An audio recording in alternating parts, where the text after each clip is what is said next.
அஸ்ஸலாமு அலைக்கும் வரஹ்மத்துல்லாஹி வபரகாத்துஹு. அன்பிற்குரிய சகோதர சகோதரிகளே,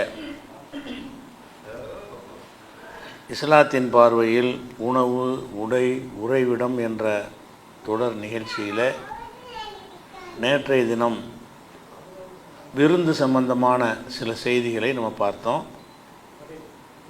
அதில் நேற்று சொன்னதில் ஒரு சின்ன சந்தேகத்தை எழுப்பியிருக்கிறார்கள்.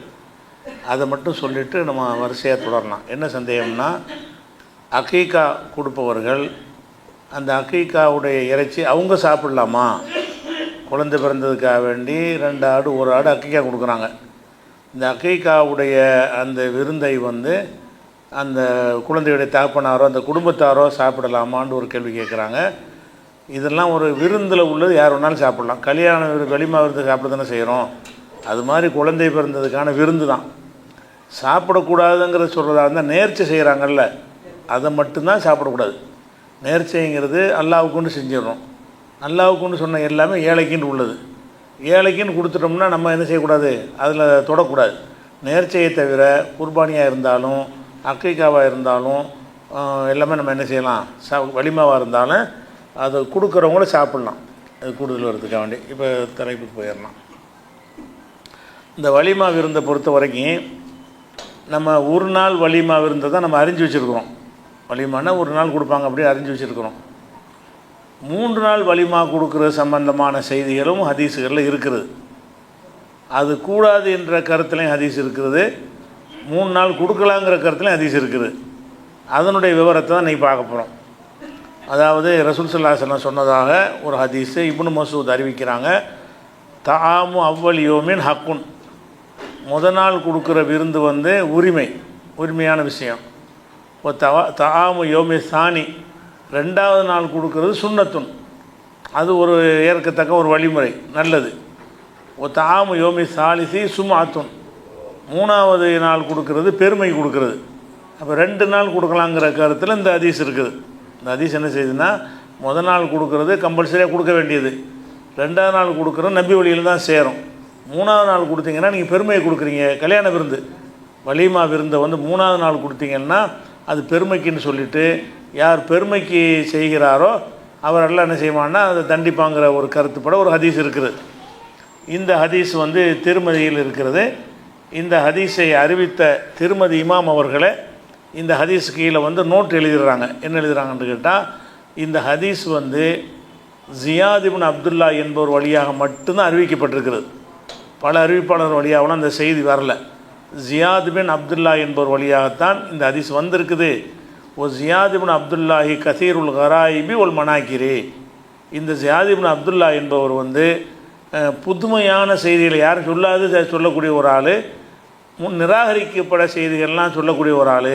இவர் ஹதீஸெல்லாம் எடுத்து பார்த்தீங்கன்னா ஏதாச்சும் புதுமை யாரும் சொல்லாததாக இருக்கும். யாரும் சொல்லாத சொல்லணும்னு சொல்லுவாங்கள்ல, அப்படியான ஒரு ஆளாக இருந்திருக்கிறார்னு சொல்லிவிட்டு இதை சரியான ஹதீஸ் இல்லை அப்படிங்கிறாங்க. அதே மாதிரி வக்கீங்கிற இதை புகாரி இமாம் சொல்கிறார். இந்த கருத்தை புகாரி இமாம் சொன்னதாக திருமதி குறிப்பிடுறார். திருமதி தன் நூலில் புகாரி இமாம் இவரை பற்றி என்ன சொன்னாங்கன்னு கேட்டால், இவர் முன்கரான நிராகரிக்கிற ஹதீஸெல்லாம் அறிவிக்கிற ஒரு ஆள், அதை பலவீனப்படுத்துறதுக்குள்ள வாசகம். அதே நேரத்தில் வக்கீங்கிற ஒரு ஆள் சொல்கிறாரு, ஜியாத் இப்னு அப்துல்லா என்பவர் மா ஷரஃபி, அவர் மரியாதைக்குரியவராக இருந்தார், உலகத்தில் மரியாதைக்குரியவராக இருந்தாலும் எக்குதுபி வில் ஹதீஸ், ஹதீஸில் பொய் சொல்லுவார். ஹதீஸில் என்ன செய்வார், பொய் சொல்லி நல்ல கருத்துன்னு நினச்சாருன்னா ரசூல்லா சொன்னாங்க சேர்த்து விட்ருவார். இவராக சொல்ல கருத்து எதை நினைக்கிறாரோ அதையெல்லாம் ரசூல்லா சொன்னாங்கன்னு சேர்த்து விட்ற ஒரு ஆள். அப்போ ஹதீஸில் பொய் சொல்லக்கூடியவர்னு ஒரு ஆள் பேர் எடுத்திருந்தார்னு சொன்னால் அந்த ஹதீஸை நம்ம எடுக்க இயலாது. அப்போ இந்த ஹதீஸை வச்சுக்கிட்டு 1 நாள் 2 நாள் 3 நாளுங்கிற டாப்பிக்கு வரவே கூடாது. இந்த ஹதீஸ் இல்லைன்ற அர்த்தம். ஒரு வலிமா கொடுக்கறது மட்டும்தான் நிற்கிதே தவிர 2 நாள் கொடுக்கலாங்கிற கருத்தில் இந்த ஹதீஸ் இருக்குது. 3வது நாள் கொடுக்கக்கூடாதுங்கிற கருத்துலையும் இருக்கிறது. ஆனால் அந்த மொத்தத்தையுமே நம்ம என்ன செய்யணும், தள்ளிடணும். இந்த ஹதீஸு இல்லைன்ற அர்த்தம். இப்படி ஒரு ஹதீஸ் ஆச்சா. அதே நேரத்தில் முஸ்னது அபி யாலாவில் ஒரு ஹதீஸ் இருக்குது. சஃபியாவை நபிகள், இது ஆத்தன்டிக்கான ஹதீஸ். சொன்னது பலவீனமான ஹதீஸு. இந்த ஹதீஸ் முஸ்னது அபி யாலாவில் எல்லா அறிவிப்பாளர்களும் நம்பகமான ஆட்களாக இருக்கிறாங்க. அப்போ சஃபியாவை ரசூல் ஸல்லல்லாஹு அலைஹி வஸல்லம் கல்யாணம் பண்ணும் பொழுது ஜாலல் வலிமத்த சலாசத் ஐயாமின், அதுக்குரிய வலிமா 3 நாள் கொடுத்தாங்க ரசூலுல்லாஹ். சஃபியாவை கல்யாணம் பண்ணும்போது எத்தனை நாள் கொடுத்தாங்க? 3 நாட்கள் விருந்து கொடுத்தார்கள். அத்தாமன் நாச சலாசத் ஐயாமின், 3 நாள் மக்களுக்கு சாப்பாடு போட்டார்கள், உணவளித்தார்கள். அப்போ கல்யாணத்தை ஒட்டி 3 நாட்கள் விருந்து கொடுத்துருக்குறாங்க என்று வருகிறது. அப்போ 3 நாள் விருந்து கொடுத்துருக்கிறது சரியான ஹதீஸாகவும் இருக்குது. அப்போ வலிமான்னு சொல்லி 1 நாள் தான் கொடுக்கணுங்கிற மட்டும்தான் நம்ம அறிஞ்சு வச்சுருக்குறோம். யாராவது 3 நாள் கொடுக்குறாரு சொன்னால் அவர் இஸ்லாத்தை விட்டு போயிட்டாருங்களவுக்கு நம்ம என்ன செய்வோம்? கேள்வி தெரியலையில, தெரியாத காரணத்தினால அவர் ஆடம்பரம் பண்ணுறாரு, வீண் விரயம் பண்ணுறாருன்னு நம்ம நினைப்போம். ஆனால் ரசூல் ஸல்லல்லாஹு அலைஹி வஸல்லம் என்ன செஞ்சுருக்கிறாங்கன்னு கேட்டால் அவங்களே 3 நாள் வலிமா வந்து கொடுத்துருக்குறாங்க. கல்யாணங்கிறது உங்களுடைய வசதி இருக்கும் என்று சொன்னால் மகிழ்ச்சியில் சந்தோஷத்தை காட்டுவதற்காக வேண்டி 3 நாள் கூட வலிமா விருந்து கொடுக்கலாம்.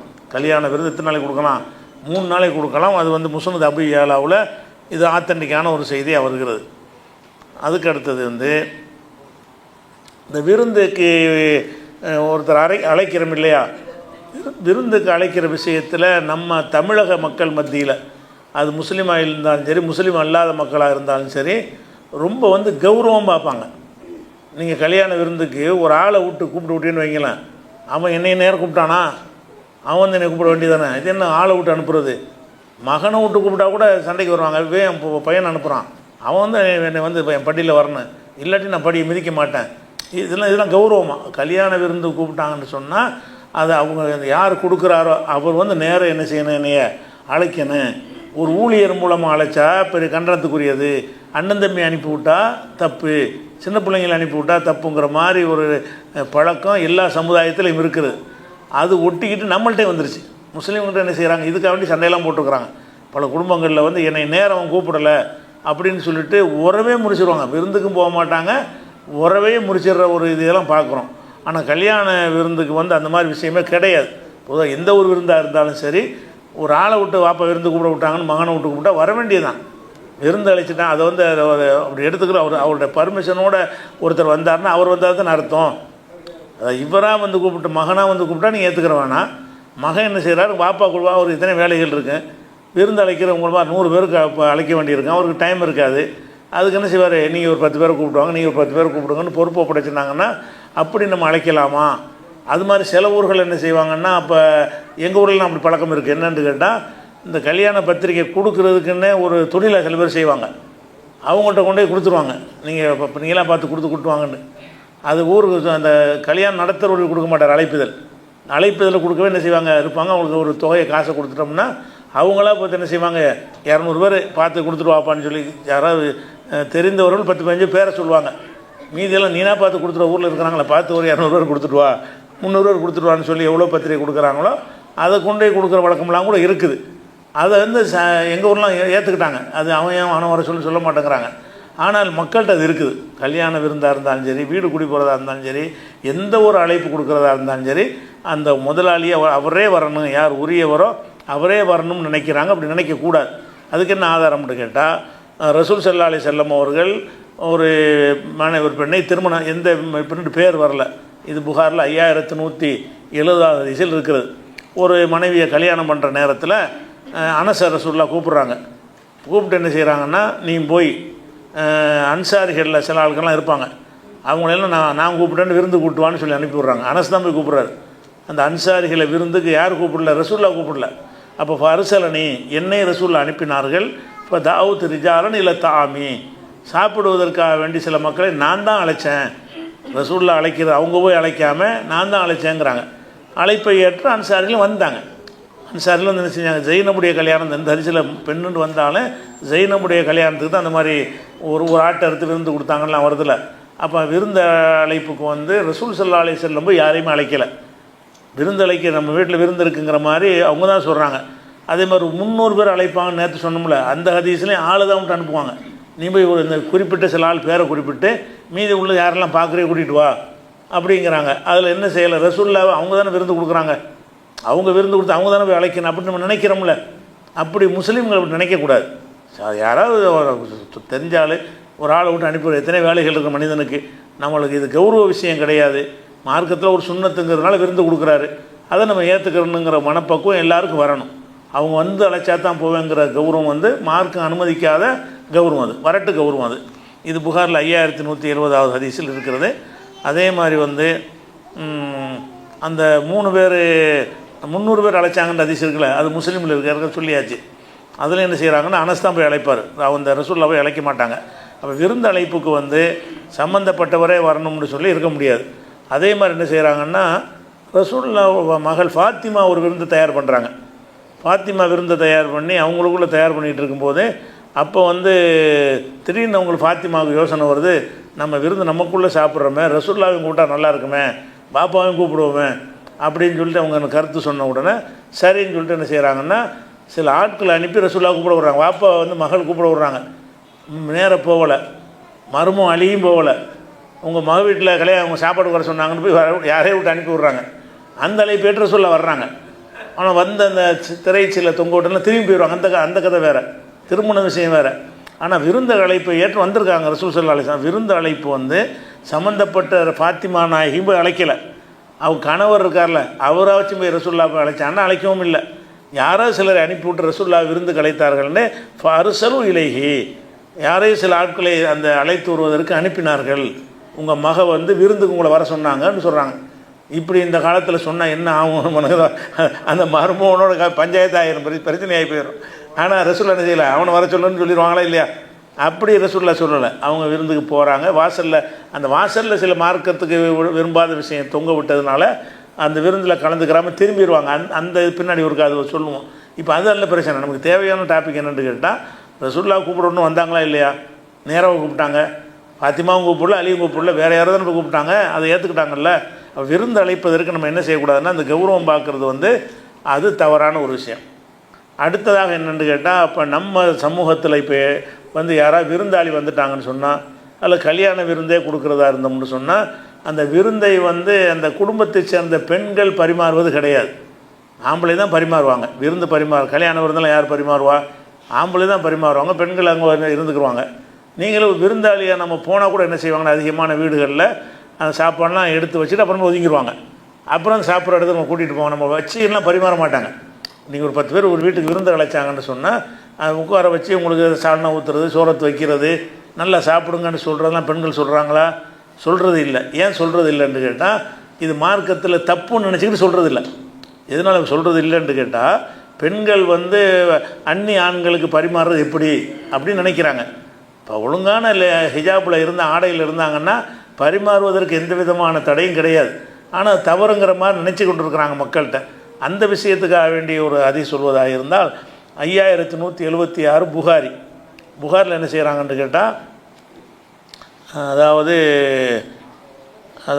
அந்த அபு உசைதுங்கிறவர் வந்து கல்யாணம் பண்ணுறார். கல்யாணம் பண்ணின உடனே வந்தவங்களுக்கு விருந்து பரிமாறுறாங்க.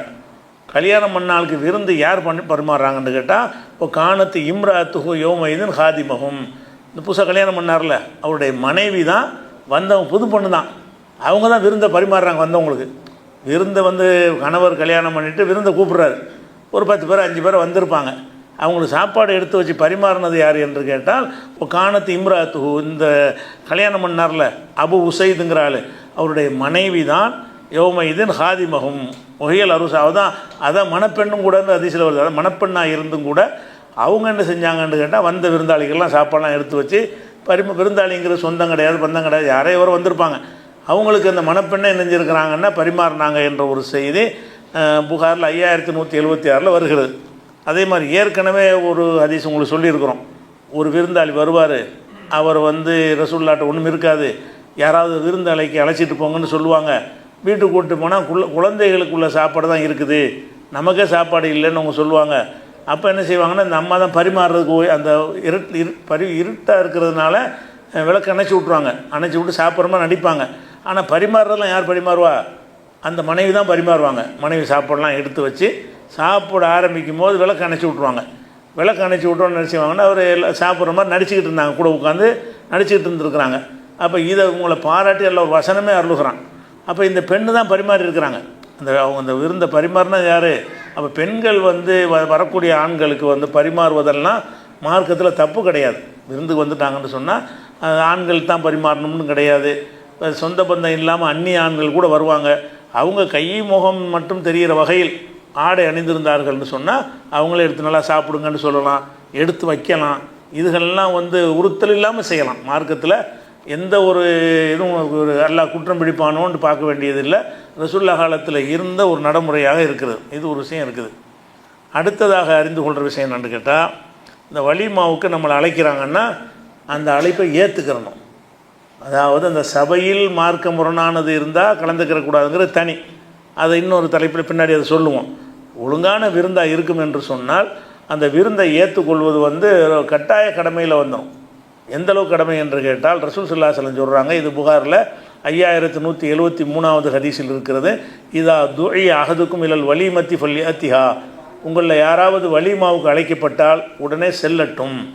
வலிமாவுக்கு அழைச்சா நெஞ்சன்னு வலிமான்னு கூப்பிட்டாங்கல்ல, கல்யாண விருந்து சந்தோஷ வாழ்க்கையில் எப்போது ஒருக்கா நடக்க போகிறது, இதுக்கு உன்னை வந்து மகிழ்ச்சியோடு வந்து அழைக்கிறான். அதை வந்து நீ என்ன செய்யணும், உடனே போயிடணும், எந்த வேலையாக இருந்தாலும் விட்டுட்டு வந்துடுறேன் அப்படின்னு போகணும். அது போகிற வழக்கம் அதிகமான பேர்கிட்ட இல்லை. கல்யாண விருந்துங்கிறத அழைச்சாங்கன்னா அது ஒரு கட்டாய கடமைன்னு வழங்குறது இல்லை. அதில் என்ன வருதுன்னு கேட்டால் அவங்களுக்கு லாஸாக வேறு ஆகும். கல்யாண விருந்துன்னா ஒரு 100 பேருக்குன்னு ரெடி பண்ணியிருப்பாங்க. ரெடி பண்ணுற அளவுக்கு தான் கூப்பிடவும் செய்வாங்க. 100 பேருக்கு ரெடி பண்ணிட்டு 200 பேர் அழைக்க மாட்டாங்க. அந்த விருந்து தயாரிக்கிற கல்யாண விருந்துலாம் வந்து அந்த பத்திரிகையில் இப்போ அந்த மெத்தட்லாம் கையாளுறாங்க. கல்யாணத்துக்கு வர்றதுக்கு ஒன்று, சாப்பாட்டுக்கு ஒரு தனியாக ஸ்டிக்கர் ஒன்று சேர்த்து கொடுப்பாங்க. அது இருந்தவங்க தான் சாப்பாட்டுக்கு போகணும். வலிமாவிலும் கலந்து கொள்ளவும்னு தனியாக ஒரு பிரிண்ட் எடுத்து கல்யாண பத்திரிக்கையில் பின் பண்ணியிருப்பாங்க. அந்த கார்டு வந்தவங்க தான் வலிமாவுக்கு போவாங்க. கல்யாணத்துக்கு வரவுன்னு போட்டவங்க வலிமா அழைப்பு இல்லை. அப்படிலாம் பிரித்து பத்திரிக்கை அடிக்கிறாங்க. பத்திரிக்கை அடிக்கும் பொழுது கல்யாண அழைப்பு வேறு, வலிமா அழைப்பு வேறு. வலிமா அழைப்பும் கல்யாண அழைப்பும் சேர்த்தாப்பில் கொடுத்தா மட்டும்தான் அவங்க கல்யாணத்துக்கும் போவாங்க, விருந்துக்கும் போவாங்க. கல்யாண அழைப்பு கொடுத்தாங்கன்னா பள்ளிவாசலில் நடக்கிற இடத்துல நின்றுட்டு துவா செஞ்சுட்டு வந்துடுவாங்க. அப்படி இருக்குது. அப்போ கல்யாணத்துக்கு போகிறதுல நிர்ணயித்து தான் தயார் பண்ணுறாங்க. சொல்ல வர்றேன், எத்தனை பேருக்கு 100 பேருக்கு தயார் பண்ணுறாங்கன்னா ஒரு 50 பேர் போக வீணத்தானே போவோம். 50 பேர் கல்யாணத்துக்கு 100 பேர் அழைக்கிறாரு, ஒரு 50 பேர் அந்த விருந்துக்கு போகலை, அது வீணத்தானே போவோம். அந்த நேரத்தில் யாருக்காவது சும்மா தெருவில் கொண்டு கொட்டுவாங்க, யாரை எடுத்துகிட்டு போகிறீங்களான்னு கேட்குறாங்க. எத்தனை கல்யாணங்களில் மிஞ்சி போகுதில்ல, மிஞ்சிலாம் போகிறதுக்கு சான்ஸே கிடையாது. ஏன்னு கேட்டால் சமையல்காரர்களுக்கு கணக்கு தெரியும், எவ்வளோ எத்தனை படிக்க எவ்வளோ பண்ணணும்னு சொல்லி அவங்க கரெக்டாக சமைச்சிருவாங்க. அப்போ நீங்கள் எத்தனை பேருக்கு அழைச்சேன்னு கேட்பாங்க. அதுக்கு தகுந்த மாதிரி துல்லியமாக தந்துடுவாங்க. மிஞ்சலாம். எப்படி மிஞ்சலாம்னா ஒரு 2 ஆள் 3 ஆள் சாப்பிட்ற அளவுக்கு மிஞ்சலாம். ஒரு 2 ஆள் 3 ஆளுக்கு பத்தாமல் போயிடலாம். இப்படி தான் வரலாமே தவிர 2 அண்டா ஆக்குவாங்க, ஒரு அண்டா மிச்சமாயிரும். 2 சட்டியில் சோறு ஆக்குவாங்க, ஒரு சட்டி என்னவாயிரும் மிச்சமாக போயிடும். அவ்வளோ மிச்சமாக போடுவாங்க. ஏன் மிச்சமாகுதுன்னா அந்த விருந்தை இப்போ ஏற்றுக்கொள்கிற தன்மை நம்மள்கிட்ட குறைஞ்சிட்டு வருது. இது எங்களுக்கு சாப்பாடு கிடைக்காது அப்படின்னு நினைக்கிறாங்க. இது சாப்பாடு விஷயமாக நினைக்கிறாங்களே தவிர சாப்பாடு எங்கே வேணாலும் கிடைக்கும், அந்த அன்பு கிடைக்காதுல்ல. ஒரு மூமினுடைய அன்பு கிடைக்கணும், ஒரு சகோதரத்துவம் கிடைக்கணும். அதுக்கு தானே அந்த வலிமாவுக்கு போக சொல்கிறாங்க. சோத்துக்கு செத்த ஆளுங்கிறதுக்காக போக சொல்கிறாங்க. ஒருத்தன் ஒரு சந்தோஷமாக நம்மளை கூப்பிட்டான், அந்த சந்தோஷத்துக்கு நம்ம ஒரு மரியாதை கொடுக்கணும். அதுக்காகத்தான் அந்த விருந்துக்கு போகிறோமே தவிர நம்ம காஞ்சி கிடக்கிறோம், சாப்பாடே இல்லை, அதுக்கு நான் சாப்பாடு இல்லாதவங்க சாப்பிட்டுக்கிறோம், நமக்கு என்ன இது, நமக்கு வீட்டில் நிறைய இருக்குது அப்படி நினைக்கிறாங்க. நமக்கு தான் வீட்டில் வசதி இருக்க, நம்ம இது போய் சாப்பிட்ணும். இது வசதி ஏழைங்கிற கணக்கிலே வராது. எதுக்கு வர்றோம்னு கேட்டால் ஒரு முஸ்லீமுக்கு செய்ய வேண்டிய ஒரு கண்ணியத்தில் உள்ள 7 கடமையில் ஒரு கடமை. அப்போ வலிமான்னு கூப்பிட்டாங்கன்னா போயிருந்தேன், அது வைக்கப்படவே கூடாது. வலிமா போகிற சாப்பாட்டுக்கு இல்லாமல் வந்திருக்காங்கிற மாதிரி நினச்சிடக்கூடாது. சாப்பாட்டுக்கு இல்லாமல் அவன் அப்படி நினைக்கிறது கிடையாது. நம்மளை நினச்சிக்கிட்டு போகாமல் தவிர்க்கக்கூடாது. அப்போ இதா தூய் அகதுக்கும் இல்லை வலிமத்தி, வலிமாவுக்கு யாராவது அழைக்கப்பட்டால் ஃபல்யத்திஹா, வலிமாவுக்கு நீங்கள் செல்ல வேண்டும்னு புகாரில் 5173வது ஹதீஸில் இருக்குது. அதே மாதிரி ரசூல் ஸல்லல்லாஹு அலைஹி வஸல்லம் வந்து என்ன செய்கிறாங்கன்னா ஒரு கட்டளையாக போடுறாங்க. இது புகாரில் 5174, 7173 ஆகிய ஹதீஸுகளில் இருக்கிறது. ஃபுக்குல் ஆணி, கைதிகளை வந்து விடுதலை செய்யுங்க. ஒரு சிறைப்பட்டு இருந்தாங்கன்னு சொன்னால் அவங்களுக்கு வந்து ஒரு இழப்பீடு கொடுத்து விடுதலை செய்கிற பழக்கம் அந்த காலத்தில் இருந்துச்சு. வெளிநாட்டு ஆட்களை போர்க்கைதியாக பிடிப்பாங்க. பிடிச்சு என்ன செய்வாங்கன்னா அவங்கள சிறையில் அடைச்சிக்கிடுவாங்க, இப்போ கைதியாக வச்சுக்கிடுவாங்க, அடிமையாக கொடுத்துருவாங்க. அப்போ இவ்வளோ ரூபா கொடுத்துட்டு நீங்கள் மீட்டுக்கிட்டு போங்க, உங்கள் உறவினர்கள் மூலமாக அந்த தொகையை கொடுத்து அவரை கூட்டிகிட்டு போங்கன்னு ஒரு செட்டப் இருந்துச்சு. அப்படிப்பட்ட யாராவது இருந்தாங்கன்னு சொன்னால் என்ன செய்யணும், இவர் நான் தான் அந்த ரூபாயை தர்றேன், நீங்கள் ஒரு விடுதலை செஞ்சுருங்க அப்படின்னு வந்து சிறைப்பட்டவர்களை விடுதலை செய்யுங்கிறாங்க. 2வது சொல்கிறாங்க அஜீபு தாயி, விருந்துக்கு அழைப்பவருக்கு பதில் கொடுங்கன்னா ஏற்றுக்கிறங்க. அப்போ ஒரு ரசூல் ஆர்டர் அப்புறம் கல்யாண விருந்தாக இருந்தால் எந்த விருந்தாக இருந்தாலும் சரி விருந்து அழைத்தாருன்னா ஏற்றுக்கொள்ளணுங்கிறது ஒரு விஷயம் இருக்குது. அதே மாதிரி வந்து இது ஆதாரத்துக்கு சொல்லலை, தகவலுக்கு தான். சஹாபாக்கள் சிலருடைய இந்த இது எவ்வளவுக்கு முக்கியத்துவம் கொடுத்துருக்குறாங்க என்பது வந்து ஒரு இன்ஃபர்மேஷன் தான். இது அவங்க கொடுத்ததுனால கொடுக்குற ரசூலுல்லாஹ்விட்டே நம்ம தெளிவு வந்துருச்சு, கட்டளை வந்துருச்சு. எந்தளவுக்கு இருக்குன்னு கேட்டால், இப்னு உமர்கிட்ட என்ன செய்கிறாங்கன்னு கேட்டால், ஒரு ஆள் விருந்து கூப்பிட்றாரு. இப்னு உமர் பெரிய சஹாபி, விருந்து கூப்பிட்றாரு. அவர் என்ன செய்கிறாருன்னு கேட்டால், இந்தப்பா விருந்து கூப்பிட்றேன், எனக்கு முக்கியமான வேலை இருக்குது, என்னை மன்னிச்சிரு அப்படிங்கிறார். நான் வர முடியாது, மன்னிப்பு கேட்குறார். அவர் என்ன செய்கிறாருன்னா, அவர் வந்து மன்னிக்கிறதா, இதுக்கெல்லாம் மன்னிப்பே கிடையாது, கூப்பிட்ட வந்து அவனுங்கிறார். யார் விருந்து கலைச்சவர்? லாஃபியத் லக்க மின்ஹாதா, இதுக்கு வந்து மன்னிப்பே கிடையாது, கும் எந்திரி அப்படிங்கிறார். இவர் வேலையை போட்டு போயிட்டார். மன்னிச்சு அது அவர் மன்னிச்சா தான் அந்த குற்றம் நீங்குங்கிற அளவுக்கு இன்னும் கருதிருக்கிறாங்க. விருந்து கலைக்கிறாரு, இந்தப்பா என்னை மன்னிச்சிருப்பா, வர முடியலை, நீ குற்றமாக கருதிராத, என்னை மன்னிச்சிருங்கிறார் இவர் இப்னு உமர். அவர் என்ன செய்கிறார், அதெல்லாம் முடியாது, மன்னிக்க முடியாது, எந்திரிச்சு வரையா இல்லையா அப்படிங்கிறார். அவர் கேட்டு என்ன செய்கிறார், மன்னிக்க மாட்டேன்னா நம்ம என் குற்றவாளி ஆகணும், நம்ம போயிடுவோம். அப்போ விருந்துக்கு போகாமல் இருக்கிறது பாவம்னு நினச்சிருக்கிறாங்க. பாவம்னு நினைக்கிறது வந்து அந்த சகாபியுடைய புரிதல் தான். ஆனால் நமக்கு கேவலமாக நினைக்கிறோம்ல, அதுக்காக இதை சொல்லி காட்டணும். அப்படி உள்ள கேவலமாகலாம் அந்த சமூகத்தில் நினைக்கப்படல. விருந்துக்கு போவாட்டி பெரிய பாவம் செய்கிறோமோன்னு பயப்படுறாங்க. ஒருத்தர் விருந்துக்கு நம்மளை அழைச்சிருக்கான், போகாமல் இருக்கிறது குற்றமாயிருமே அப்படின்னு அவன்கிட்ட போய் மன்னிப்பு கேட்டாங்கங்கிற விஷயம் வந்து ஜாமி மாமர் இப்னு ராஷிதுலையும் பைஹக்கியுடைய சுனனுல் குப்ராவுலையும் இந்த மாதிரியான ஹதீஸுகள்லாம் இடம்பெற்றிருக்கிறது. அதே மாதிரி வந்து இப்னு அப்பாஸை இதே மாதிரி வந்து விருந்துக்கு அழைக்கிறாங்க. விருந்துக்கு அழைச்ச உடனே அவர் வந்து அந்த நீர் பாய்ச்சிக்கிட்டு இருக்கிறார்.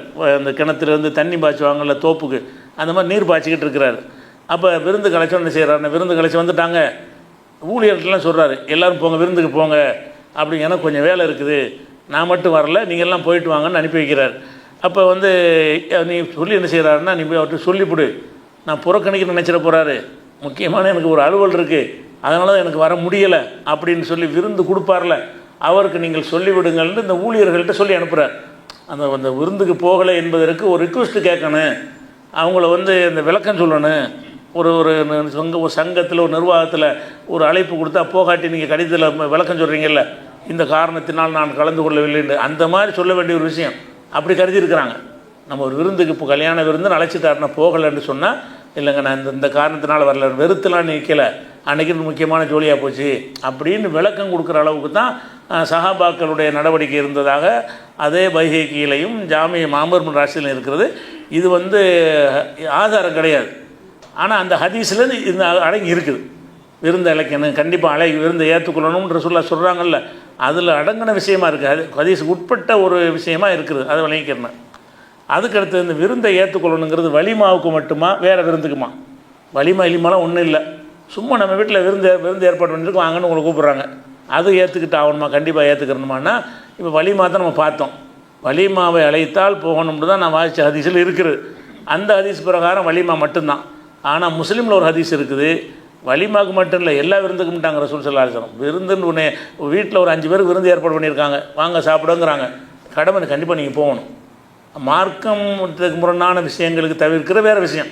அப்படி இல்லை என்று சொன்னால் விருந்து கலைச்சாங்கன்னா கண்டிப்பாக போகணும். அது எப்படி வருதுன்னு கேட்டால், இதாதா அகதுக்கும் அகாகும், யாராவது உங்களை வந்து உங்கள் சகோதரர் விருந்து கலைப்பாரையானால் ஃபுல் இஜிபு, அந்த விருந்தை ஏற்றுக்கிறங்க. உருசன் காண ஓ கைரஹு அவ் நகவஹு, அது கல்யாண விருந்தாக இருந்தாலும் சரி, வேறு விருந்தாக இருந்தாலும் சரி. வேறு விருந்தாக இருந்து 2 சேர்த்து சொல்கிறாங்க, கல்யாண விருந்தாக இருந்தாலும் சரி, வேறு விருந்தாக இருந்தாலும் சரி, அழைப்பை ஏற்கணும். அப்போ விருந்தை ஏற்றுக்கொள்ளுதல் என்பது கல்யாணத்துக்கு மட்டும் உள்ளது கிடையாது. ஒரு அக்கீக்கா விருந்தை கொடுத்து உங்களை அழைப்பார், அல்ல வீடு குடி போகிறதுக்கு விருந்து அழைப்பார். ஒரு காரணம் இல்லாமல் விருந்து கொடுக்கலாம்ல, சும்மா ஒரு நட்புக்காக ஒரு 10 பேருக்கு விருந்து கொடுப்பாரு. உங்களை மதித்து அந்த நட்பு வேணும்னு தானே விருந்துக்கு அழைக்கிறாரு, நீங்கள் போகணும். அந்த விருந்து அழைப்புக்கு என்ன செய்யணும், முஸ்லீம் வந்து இன்னொரு முஸ்லீமுக்கு அந்த மரியாதை கொடுக்கணும். அதனால் வந்து ஏற்றுக்கிறங்கன்னு ரசூல் ஸல்லல்லாஹு அலைஹி வஸல்லம் சொல்லியிருக்கிறாங்க. அதனால் எந்த விருந்து அழைச்சாலும் என்ன செய்யணும்னா நம்ம ஏற்று போயிடணும். அதே மாதிரி அந்த விருந்துங்கிறத நம்ம என்ன விளங்குறோம்னு கேட்டால், நல்ல சைவ உணவு போடப்படணும்னு பத்திரிக்கையில் போட்டான ஒரு வேலையும் போக மாட்டான். கல்யாண விருந்துன்னு போட்டுவிட்டு சைவ விருந்து சிறப்படும்னா யாரை பத்திரிக்கை வைப்பு தூக்கி போட்டு போயிடுவான். அப்போ கல்யாண விருந்துனா என்ன இருக்குன்னு பெரிய விசேஷமாக இருந்தால் தான் போகணும்னு நம்ம நினச்சிக்கிட்டு இருக்கணும். அப்படி கிடையாது. கல்யாண விருந்துன்னு சொல்லி சும்மா கொஞ்சம் பிஸ்கெட் தான் தரப்போகிறோம் அப்படின்னு கூப்பிட்டாலும் போயிடணும். கல்யாண விருந்துக்கு நம்ம பெரிய விசேஷமாக இருந்தால் தான் போகணும்னு நம்ம விளங்கியிருக்கோம்ல, அப்படி கிடையாது. அவர் தரக்கூடிய விருந்து பழைய சோறாக கூட இருக்கலாம். அவர் வீட்டில் வந்து விருந்துன்னு கூப்பிட்றாரு, அவருக்கு என்ன இயலுமோ அதுதான் தருவார். அதில் வந்து அந்த சாப்பாட்டை நம்ம பார்க்கக்கூடாது, அன்பை தான் பார்க்கணும். நம்மளை ஒரு மதித்து நம்மளை முகப்பத்து வச்சு கூப்பிட்றாங்கல்ல, அந்த அன்பை பார்க்கணுமே தவிர தரக்கூடிய சாப்பாடு என்ன தரத்தில் உள்ள சாப்பாடுன்னு நம்ம அதிகமான பேர் பார்க்குறாங்க. சாப்பாடு தரமில்லாத ஒரு ஏழை வீடாக இருந்தால் இதுக்கு போக மாட்டேங்கிறாங்க. அவங்க வீட்டு சாப்பாடு டேஸ்ட்டாக இருக்காங்க தானே. ஒரு ஏழைகள் கல்யாண வீட்டுக்கு அழைச்சாங்கன்னா பணக்காரங்க போக மாட்டாங்க. ஏன்னா ஏழை வந்து அவன் தரத்துக்கு ஏதாவது செஞ்சுருப்பான், பணக்காரனுடைய தரத்துக்கு அது உகந்ததாக இருக்காது. இவன் வகை வகையாக சாப்பிட்டு பழகிருப்பான். அங்கே போனால் என்ன செய்யும், அதிகபட்சமாக போனால் என்ன செய்வாங்க, ஒன்றுக்கு 1-2 போட்டு அந்த மாதிரி ஆக்கி வச்சுருப்பாங்களே தவிர அது நமக்கு செட் ஆகாதுன்னு நினைக்கிறவனா இருப்பான். அப்படிலாம் நினச்சிடக்கூடாது. இதில் என்ன பார்க்கணும்னு கேட்டால், அது பெருசோ சின்னதோ அதை பார்க்கவே கூடாது. கல்யாண விருந்துன்னு கூப்பிட்டு அவங்க வந்து அவங்கள்ட்ட உள்ளதை நீங்கள் மட்டம் நினைப்பீங்க, அவங்களுக்கு அதான் உயர்வானது. கல்யாணத்துக்கு கூட மட்டத்தை அவங்களுக்கு தருவாங்க, அவங்க சக்திக்கு என்னவோ அதுதான் தருவாங்க. நம்ம என்ன செய்யணும், அவர் சக்திக்கு மேலானது தந்திருக்கிறாரு, அதனால் அவர் சின்ன ஒரு பொருளை தந்தாலும் சரி அதை மனப்பூர்வமாக ஏற்றுக்கிறணுமே தவிர விருந்துடைய அளவை பார்த்து, விருந்து கொடுக்கறனுடைய தராதரத்தை பார்த்து, அவர் என்ன மாதிரிலாம் செய்வாருங்கிறத பார்த்து விருந்து அழைப்பை என்ன செய்யக்கூடாது, ஏற்கிற மறுக்கிற முடிவு எடுக்கக்கூடாது.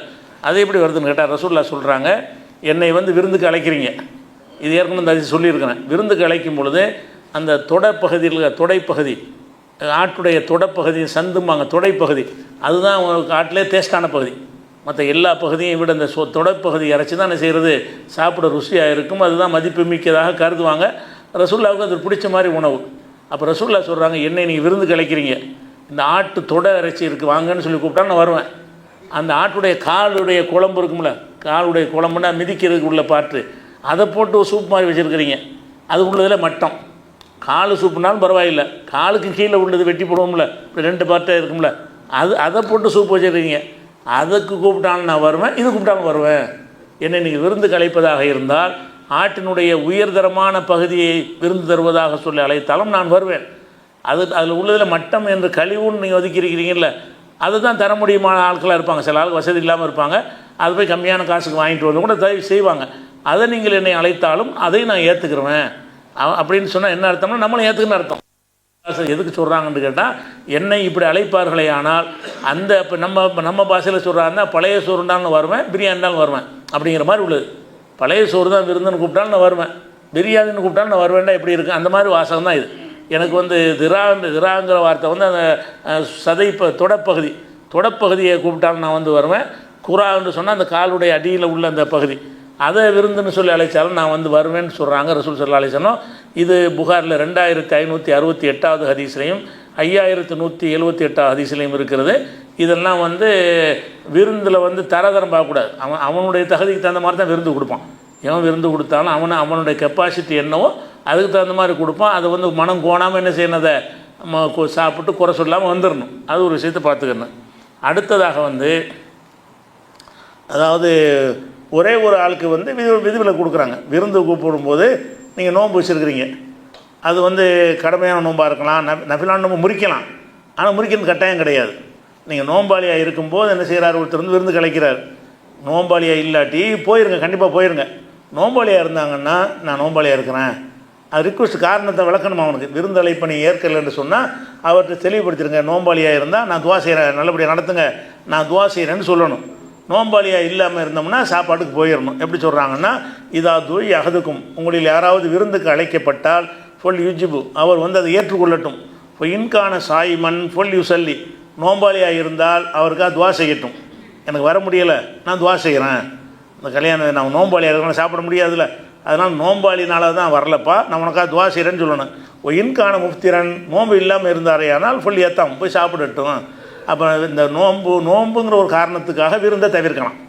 விருந்தை தவிர்ப்பதாக இருந்தால் என்ன செய்யுது, நோன்புங்கிற ஒரு காரணத்தை சொல்லி நோன்புன்னு அவர் வற்புறுத்த மாட்டார்ல நோன்புங்கிறது. ஆனால் நோன்பை விடலாம், நமக்கு விருப்பமான சாப்பாடுக்காக வேண்டி நஃபிலான நோன்பு விட்டுடலாம். நஃபிலான நோன்பு, சுன்னத்தான ஃபர்லான நோன்புகளை விடக்கூடாது. நம்மளாக வைக்கிற நோன்பாக இருந்துச்சுன்னு சொன்னால் விசேஷமான சாப்பாடை பார்த்து என்ன செய்யலாம், அந்த விசேஷ சாப்பாடு டெய்லியாக கிடைக்க போகுது, நோன்பு விட்டுரும் சாப்பிட்றலாம். அதை சொல்லி அப்படி சாப்பிட்ருக்காங்க, நேற்றே சொல்லியாச்சு. அதே நேரத்தில் செஞ்சது ஆகணும்னு அவசியம் கிடையாதுல்ல.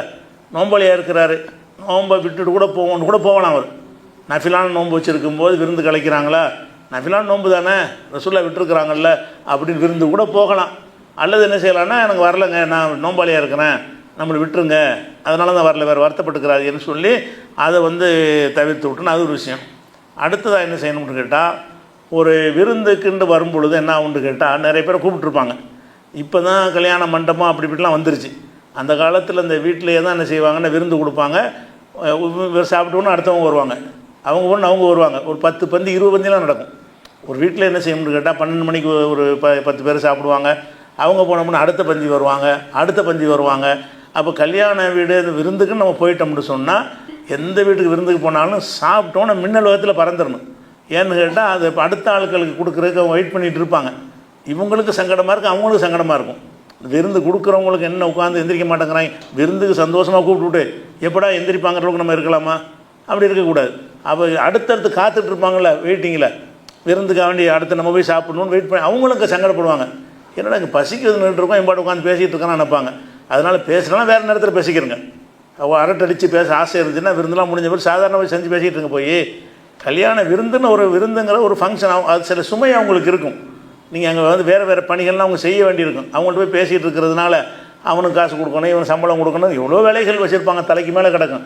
அதனால் விருந்துக்கு போனால் சாப்பிட்டோன்னே பறந்துடணும், அங்கே இருக்கவே கூடாது அப்படிங்கிற ஒரு விஷயம் மார்க்கம் சொல்லுது. எதை வச்சு எப்படி சொல்லுதுன்னு கேட்டால், நபிகள் நாயகம் ஸல்லல்லாஹு அலைஹி வஸல்லம் அவர்கள் ஜெயினபை கல்யாணம் பண்ணிட்டாங்க. கல்யாணம் பண்ணோன்னு என்ன செய்கிறாங்கன்னா அந்த விருந்து கொடுக்குறாங்க. விருந்து கொடுத்தவொன்னே சாப்பிட்ட ஆளுக்கு என்ன செய்கிறாங்கன்னு கேட்டால் உட்காந்துட்டு அடிச்சிட்டு இருக்கிறாங்க. இப்போ போவாங்க அப்போ போவாங்க. ரசூல்லாம் என்ன செய்கிறாங்க பார்க்குறாங்க, போகவே மாட்டேங்கிறாங்க. உட்காந்துக்கிட்டு அவ்வளோ ரொம்ப டிஸ்டர்ப் பண்ணுறாங்க. அதுலேயும் அவங்க திருமணம் இருக்கிறாங்க, மணமகன் மணமகள் அவங்க தனித்து அவங்க இருப்பதற்கு ஒரு ஒரு விருப்பத்தில் இருப்பாங்க. எந்த ஒரு மாப்பிள்ளை பொண்ணாக இருந்தாலும் அதையும் பாதிக்கும். ரெண்டாவது வந்து வேலையை முடித்தா தான் அடுத்தது வேலையை பார்ப்பாங்க. உட்காந்து பேசி அந்த மாதிரி உட்காந்துட்டு பேசிகிட்டு இருக்கிறாங்க. ரசூல்லா என்ன செய்கிறாங்கன்னா அவங்களுக்கு இவங்க இப்போ செய்கிற சரியில்லைன்னு தெரியுது, வெக்கப்படுறாங்க சொல்லுவதற்கு. என்ன போயிருங்க சொல்ல முடியாதுல்ல, சாப்பிட்டா ஒரு கிளம்புங்கன்னு சொல்ல முடியுமா? அப்படி சொல்ல மாட்டோம். அவங்க இப்போ நமக்கு போர் அடிச்சுக்கிட்டு இருந்தால் கூட நம்ம என்ன செய்வோம், சாப்பிட்டு இல்லை போயிட்டு வாங்கலாம் அப்படி நம்ம சொல்ல மாட்டோம். ஏன்னு கேட்டால் அவங்க வேறு மாதிரி எடுத்துக்கிடுவாங்க, வருத்தப்படுவாங்கன்னு நம்ம நினைப்போம்ல. நம்ம நினைக்கிற மாதிரி ரசூல்லா நினைக்கிறாங்க. அல்லாஹ் நினச்சினா இதுக்கு வசனத்தை இறக்கிவிட்டான்.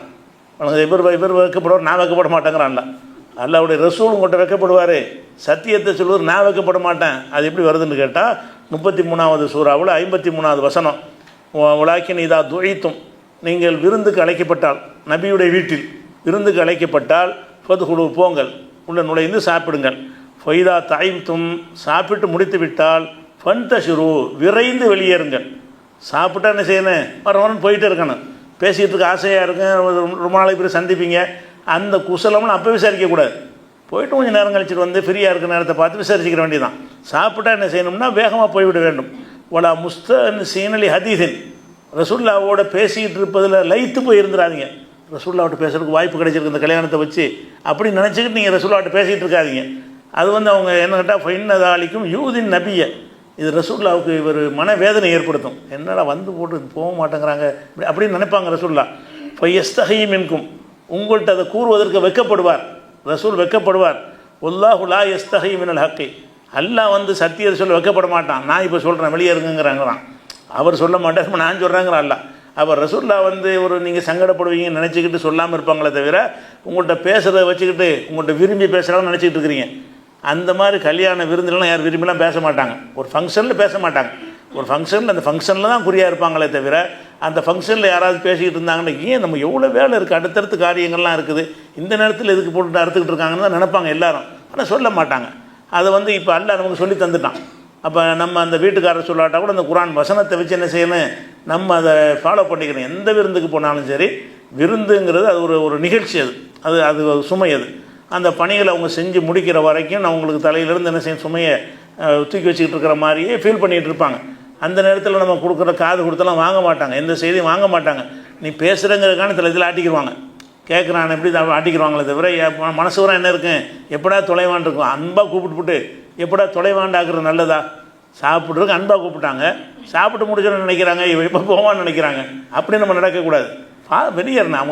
அவங்கள்ட்ட ஃபார்மாலிட்டிஸ் சொல்லுவாங்க, இருந்துட்டு போங்களேம்பாங்க, அது கேட்கக்கூடாது, அது ஃபார்மாலிட்டி. அது இருந்துட்டு போகணும்னு யாருமே சொல்ல மாட்டாங்க. அவங்களுக்கு வேலை போல் இருக்கும் பொழுது இருந்துட்டு போங்கங்கிறது ஒரு ஃபார்மாலிட்டிக்கு சொன்னாலும் நீங்கள் என்ன செய்யணும், இல்லை வரேன்னு போயிடணும். அல்லாஹ்வுடைய வசனம் தான் நமக்கு ஞாபகத்தில் இருக்கணும். 33வது சூறாவில் 53வது வசனத்தில் வைதா தாயும் ஃபன்தஷிரு, சாப்பிட்டு விட்டால் விரைந்து வெளியேறி விடுங்கள். இது ரசூலுல்லாஹ்வுடைய வீட்டுக்கு உள்ள விஷயமாக இருந்தாலும் பொதுவாகவும் இந்த சட்டம் எல்லாரும் கடைப்பிடிக்கணும். ஏன்னா அவங்க அந்த ரசூலுல்லாஹ்வுக்கு வேதனை வர்ற மாதிரி இன்னொரு முஸ்லீமுக்கு வேதனை வரக்கூடாதுல்ல. ரசூலுல்லாஹ் வேதனைப்படுத்தக்கூடாது, மற்ற முஃமின்களை வேதனைப்படுத்தலாமா? வேதனைப்படுத்துன்னு சொல்லுது. ரசூல்லா மனவேதனை அடைவார்கள்னு வருது. இதில் ரசூல்லா மனவேதனை அடைகிற மாதிரி தானே என் வீட்டில் வந்து நானும் அடைவேன், உங்கள் வீட்டில் வந்து நீங்கள் வேதனை அடைவீங்கள்ல. அப்போ யார் விருந்து கொடுக்குறார் அவர் வேதனைப்படுத்தல் முஸ்லீமுடைய பண்பாக இருக்க முடியாது. எந்த ஒரு மனுஷனுக்கும் வேதனை கொடுக்கக்கூடாது. அதனால் விருந்தில் ஒரு முக்கியமான அம்சம் என்னென்னு கேட்டால் அங்கே டேராவே போடக்கூடாது. சீக்கிரம் காலியான பந்திலாம் கூட என்ன செய்யணும்னு கேட்டால் ரொம்ப இழுக்கிற காரணமே சாப்பிட்டுக்கிட்டே நின்றுக்கிட்டே இருப்பாங்க, உட்காந்துட்டே இருப்பாங்க. இலை எடுக்க வந்தாலும் இப்போ உட்காந்துக்கிட்டே நோண்டிகிட்டு இருப்பாங்க. டக்கு டக்கு டக்குன்னு பாஸ் ஆனோம்னு சொன்னால் 100 பேரை கூட 100 பந்தி கூட 1 மணி நேரத்தில் வச்சு கொடுத்துடலாம், பெரிய கஷ்டமாக இருக்காது. அப்படிலாம் ஒரு விஷயம் இருக்குது. இந்த விஷயமாக குரான்லையும் இருக்கிறது. இந்த சம்பவமாக இது எப்படி வருதுன்னு கேட்டால் புகாரில் இது யாரை பற்றி இறங்குனுச்சுன்னு கேட்டால் எல்லாம் வந்தாங்க, சாப்பிட்டாங்க, போயிட்டாங்க. 3 பேர் மட்டும் உட்காந்துட்டு இருந்தாங்களாம். அந்த ஹதீஸில் வருது, புகாரில் வரக்கூடிய ஹதீஸில் 4791 ஹதீஸில் ஒரு 3 பேர் வந்து என்ன செய்கிறாங்க, உட்காந்துட்டு இருக்கிறாங்க. ரசூல்லா என்ன செய்கிறாங்கன்னா இவங்க போகிறதுக்காண்டி இப்படி வர்றாங்க அப்படி வர்றாங்க, அப்படி சொல்ல மாட்டேங்கிறாங்க. அது சிக்னல் கொடுத்து பார்க்குறாங்க, அவங்க ஒன்றும் விளக்குற மாதிரி இல்லை. அப்போ தான் அந்த வசனம் அருளப்படுது. அந்த 3 பேர் உட்காந்துக்கிட்டு தொந்தரவு பண்ணதுனால என்ன செய்ய வசனம் அருளப்படுகிறது. அதனால் விருந்துக்கு போனோம் என்று சொன்னால் விரைவாக என்ன செய்யணும், வெளியேறிடணும். அடுத்தது என்னென்னு கேட்டால் இது இந்த காலத்தில் வந்து உள்ள உங்களுக்கு தேவைப்படாத ஒரு விஷயந்தான். இந்த காலத்தில் இப்படி நிலைமை இல்லை. ஆனால் ரசூலுல்லாஹ் காலத்தில் எப்படின்னு கேட்டால் எல்லாம் வறுமை, ரொம்ப கஷ்டமாக இருக்கும். விருந்துக்கு ஒருத்தர் அழைக்கிறாருன்னு சொன்னால் கணவன் மனைவி மாத்திரம் இருப்பாங்க. அப்போ அன்னைக்கு தான் ஒரு நாள் நல்ல சாப்பாடு வருது.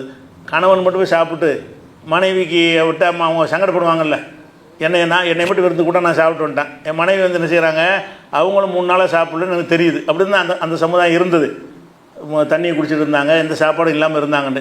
ஒருத்தர் விருந்துக்குன்னு அழைக்கிறாருன்னு சொன்னால் என்ன செய்யணும், இந்தப்பா நாங்கள் 2 பேர் இருக்கிறோம், நாங்களும் 3 நாளாக சாப்பிடல, அதனால் கூப்பிட்டா 2 பேரையும் கூப்பிடு, இல்லாட்டி வரமாட்டேன் உரிமையாக கேட்கலாம். எப்படி கேட்கலாம், கூப்பிட்டீங்கன்னா 2 பேரை கூப்பிடு, என் மனைவி மட்டும் விட்டு நான் மட்டும் எடுத்துகிட்டு வர முடியுமா, அவங்களுக்கு நான் தான் சோறு கொடுக்க கடமைப்பட்டுருக்கிறேன், நான் எப்படி கஷ்டப்பட்டுருக்கேன்னு அந்த மாதிரி அவங்களும் கஷ்டப்படுறாங்க, நல்ல சாப்பாடு பார்த்து ரொம்ப நாளாச்சு நீ இன்றைக்கி தான் விருந்துக்குன்னு கூப்பிட்ற அப்படின்னு சொல்லலாமான்னா சொல்லலாம்.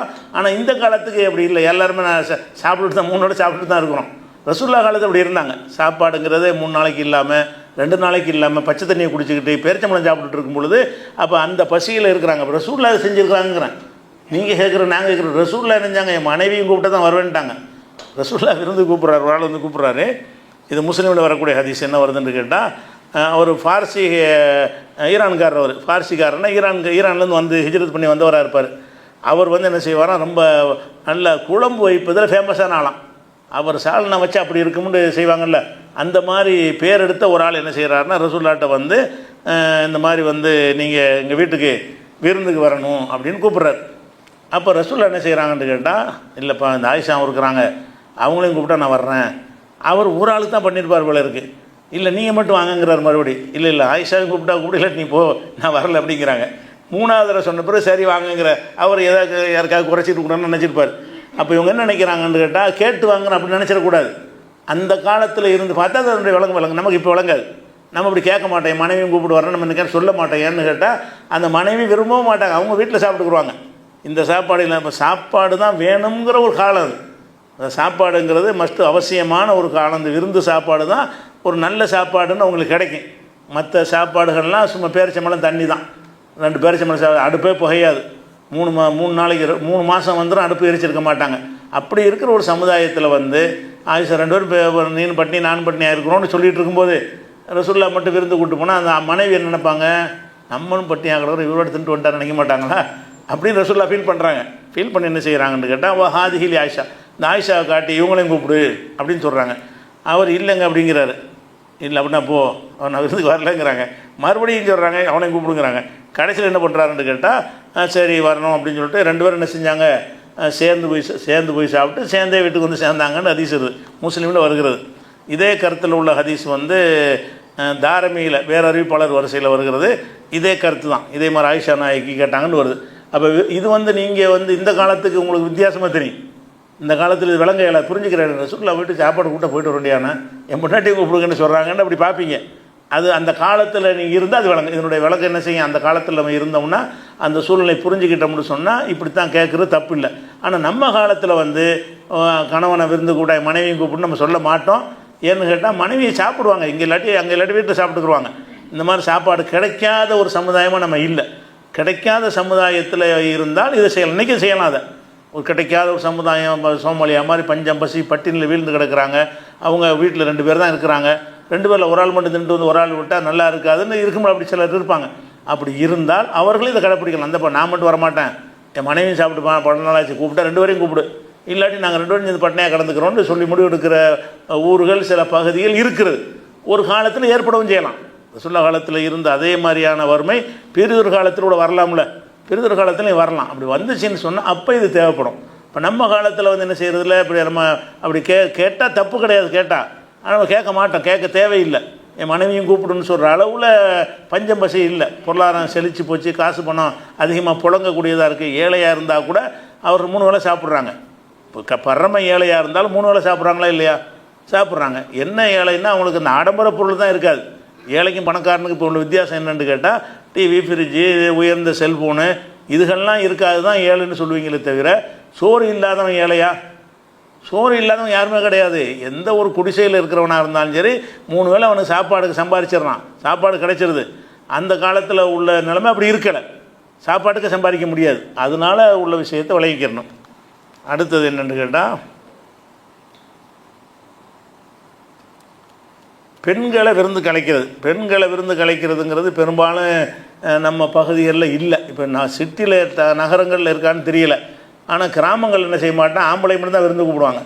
சொந்தமாக இருப்பாங்கள்ல, நீங்கள் அந்த குடும்பத்தில் உள்ளவர் அவங்கள தான் பெண்கள் அழைப்பாங்களே தவிர, ஒரு வீட்டில் போய் கல்யாணத்துக்கு கூப்பிட்றதா இருந்தால் ஆண்கள் மட்டும்தான் கூப்பிட்றாங்க. வீட்டில் எத்தனை பேர் இருக்கிறீங்க, 5 பேர் வந்துருங்கன்னு யாரையா கூப்பிட்றோமா? வீட்டில் யாராவது ஆம்பளை இருந்தாலும் அந்த ஆம்பளைக்கு தான் பத்திரிக்கை அவர் பேரை போட்டு தான் கொடுப்போம். அவர் பேரை போட்டு என்ன செய்ய மாட்டோம், நீங்கள் வீட்டில் எத்தனை பேர் இருக்கிறீங்க, 5 பேருமே வந்துருங்க, அம்மா மக தங்கச்சி எவ்வளோ இருப்பாங்கள்ல, எல்லோரும் வாங்கன்னு சொல்லி நம்ம அழைக்கிறது கிடையாது. அந்த ஒரு ஆளுக்கு தான் அழைக்கிறோம். அது யாருக்கு தான் அழைக்கிறோம்? ஆண்களை மட்டும்தான் அழைக்கிறோம். அல்லது ஆண்களே இல்லாமல் பெண்கள் மாத்திரமே சில வீடுகளில் இருப்பாங்க, கணவர்லாம் வெளிநாட்டில் இருப்பாங்க, அவங்களுக்கும் கல்யாண பத்திரிக்கை கொடுத்துட்டு விருந்துக்கு வந்துருங்க அப்படின்னு நம்ம கூப்பிட்ருக்கோமா? கூப்பிட்டா என்ன செய்வாங்க, இவன் பொம்பளை அது கூப்பிட்றான்னு சொல்லுவாங்க. சாப்பிட தானே கூப்பிட்றோம். அது ஒரு பெரிய பாவமான காரியம் மாதிரி மக்கள் கருதி கொண்டிருக்கிறார்கள். ஆனால் ரசூலுல்லாஹ்வுடைய காலத்தில் பெண்களையும் விருந்துக்கு அழைக்குவாங்க. விருந்துக்கு என்ன செய்வாங்க, ஆண்களை அழைக்கிற மாதிரி வீட்டில் விருந்துக்கு வாங்கன்னு சொல்லி என்ன செய்வாங்க, தெரிஞ்ச பெண்களை அழைக்குவாங்க. அக்கம் பக்கத்தில் உள்ளவங்க, சொந்த மதத்தில் உள்ளவங்க பெண்களையே தனியாக பிரத்யேகமாக என்ன செய்வாங்க, அழைக்குவாங்க. அது என்ன ஆதாரம்னு கேட்டால், புகாரில் 5180வது ஹதீஸில் அனஸ் அறிவிக்கிறாங்க. ரசூல் ஸல்லல்லாஹு அலைஹி வஸல்லம் என்ன செய்கிறாங்கன்னா, ஒரு தெருவில் போயிட்டுருக்குறாங்க. போயிட்டுருக்கும்போது ஒரு எதிரில் வந்து பெண்களும் சிறுவர்களும் கல்யாண வீட்டில் சாப்பிட்டு வந்துக்கிட்டு இருக்கிறாங்க. எதிரில் வர்றாங்க. அவங்க என்ன செய்கிறாங்க, அந்த போட்டுக்கிட்டு கல்யாணத்துக்கு நல்ல ட்ரெஸ் போட்டு வருவாங்கல்ல, அதெல்லாம் பார்த்தோம்னு சொன்னால் ஒரு கல்யாணத்துக்கு தான் போயிட்டு வர்றாங்க அப்படின்னு தெரியும். அந்த மாதிரியான நிலையில் அன்சாரி பெண்களும் அவங்கள சேர்ந்த பிள்ளைகளையும் கூட்டிகிட்டு, பிள்ளைக்கும் சேர்த்து விருந்து கொடுத்துருக்காங்க. அவங்க பெண்களும் அந்த சிறுவர்களும் விருந்தை சாப்பிட்டு வந்து கொண்டிருக்கும் பொழுது ரசூலுல்லாஹ் எதிர்கொள்கிறாங்க. அப்போ என்ன செய்கிறாங்கன்னா, அல்லாஹும் அன்துமின் அஹபின் நாசிலைய, நீங்கள் தான் எனக்கு மனிதர்களே ரொம்ப எனக்கு விருப்பமான மக்கள். அன்சாரிகளை பற்றி சொல்கிறாங்க, அன்சாரி பெண்களை பார்த்து சொல்கிறாங்க, மனிதர்களே எனக்கு ரொம்ப விருப்பமான ஆள் ஏன்னா நீங்கள் தான். ஏன்னா அந்த பெண்களை அழைக்கக்கூடிய தன்மை அவங்கள்ட்ட இருந்திருக்கு. அதனால் ரசூலுல்லாஹ் என்ன செய்கிறாங்கன்னா, மனிதர்களில் எனக்கு விருப்பமான ஆளுக்கு அன்சாரிகள் தான் சொல்கிறாங்க. அப்போ பொம்பளைலாம் அதுக்கு விருந்து கூப்பிட்றாங்க. ரசூலுல்லாஹ் கேட்கல, ஆம்பளைக்கு விருந்து கொடுக்குவாங்க, ஏன்னா பொம்பளைலாம் அதுக்கு வர்றாங்க, இவங்க எதுக்கு இங்கே விருந்து வந்தாங்க அப்படின்லாம் கேட்கக்கூடிய நிலைமையெல்லாம் இருக்குது.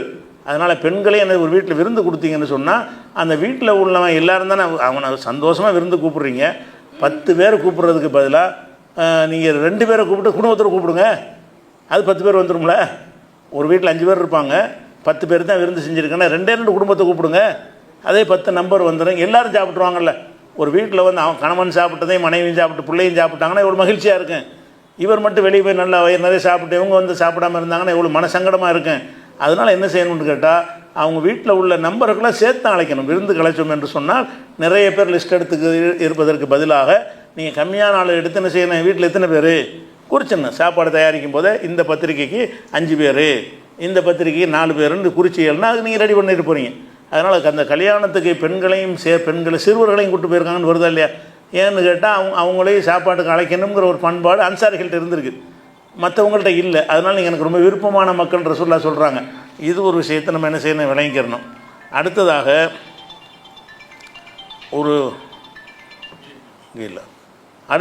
ஒரு விருந்தில் ஒன்று வைக்கிறாங்க. வைக்கிற விருந்து வந்து நமக்கு பிடிக்காத விருந்தாக இருக்கும், உணவாக இருக்கும். விருந்தில் வைக்கும்போது என்ன செய்யணும், நீங்கள் பிரியாணி வைப்பாங்க, உங்களுக்கு சிக்கன் பிடிக்காது, ஆனால் கல்யாண விருந்து அழைச்சிருப்பீங்க. அந்த விருந்து எல்லாம் பிடிக்கும்னு சொல்ல முடியுமானா முடியாது. ரசூலுல்லாஹ்வுக்கு சில உடம்பு பிடிக்காது, ரசூல் ஸல்லல்லாஹு அலைஹி வஸல்லம் வந்து உடும்பு வச்சா என்ன செய்வாங்க, அப்படி அருவருப்பாக பார்ப்பாங்களாம். ஆனால் ரசூல்லா வந்து அடுத்தவங்களுக்கு ஹராமாக்க மாட்டாங்க, எனக்கு பிடிக்கல அப்படின்னு சொல்லியிருக்கிறாங்க. அதனால் ஒரு உணவு பிடிக்கலன்னு சொன்னால் அதை ஒதுங்கிக்கிறது தப்பு கிடையாது. அதே நேரத்தில் வந்து உணவை குறை சொல்லக்கூடாது. குறை சொல்லக்கூடாது என்பதுடைய அர்த்தம் என்னென்னு கேட்டால் அடுத்தவருடைய உணவை தான். நம்ம உணவை குறை சொல்லாட்டி ஒழுங்காக செய்ய மாட்டாங்க. உப்பு போடலன்னு வைங்களேன், உப்பு பெசாமல் இருந்தீங்கன்னா உப்பு போடாமல் நாளைக்கு வைப்பாங்க, வழங்குதா? அப்போ மனைவிக்கு சொல்ல வேண்டியது நம்ம கண்ட்ரோலில் உள்ளது, நம்ம கண்ட்ரோலில் உள்ளது நமக்கு நாமே சொல்லிக் கொடுறது. உணவை குறை சொல்வதில்லை என்றால் அந்த தயாரிப்பு முறையில் குறை இருந்தால் சொன்னா தானங்க திருத்திக்கிடுவாங்க.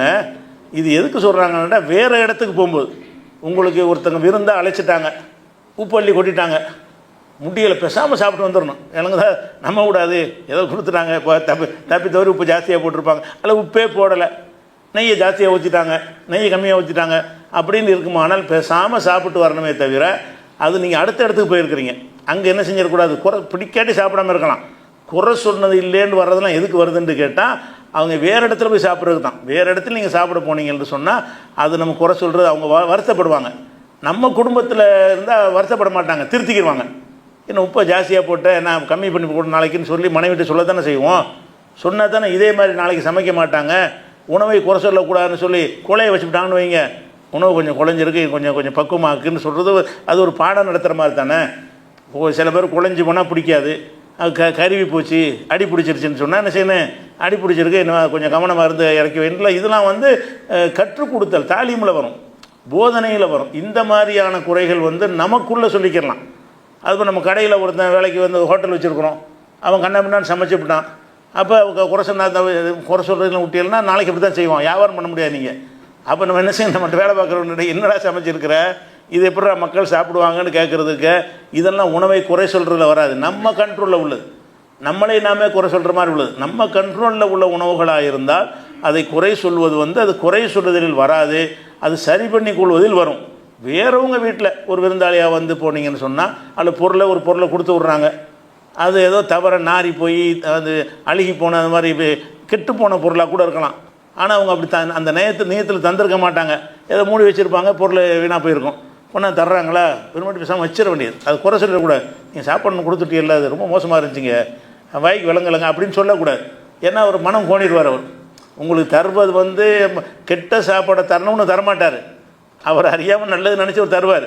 அப்போ நம்ம எதை பார்க்கணும்னா அன்பை பார்க்கணுமே தவிர அந்த பொருள்களை என்ன செஞ்சிடக்கூடாது, எந்த மாதிரி இருந்தாலும் குறை சொல்லக்கூடாது. ஆனால் நீங்கள் பார்த்தீங்கன்னு சொன்னால் கல்யாண வீட்டில் இதே குறை திண்டுக்கிட்டு இருக்கும்போதே குறை, கொஞ்சம் நெய்யை கூட ஊற்றிட்டாங்க, நெய்யை கம்மி பண்ணிட்டாங்க, இன்னொரு அரை கிலோ அதிகமாக போட்டால் நல்லா இருக்கும்.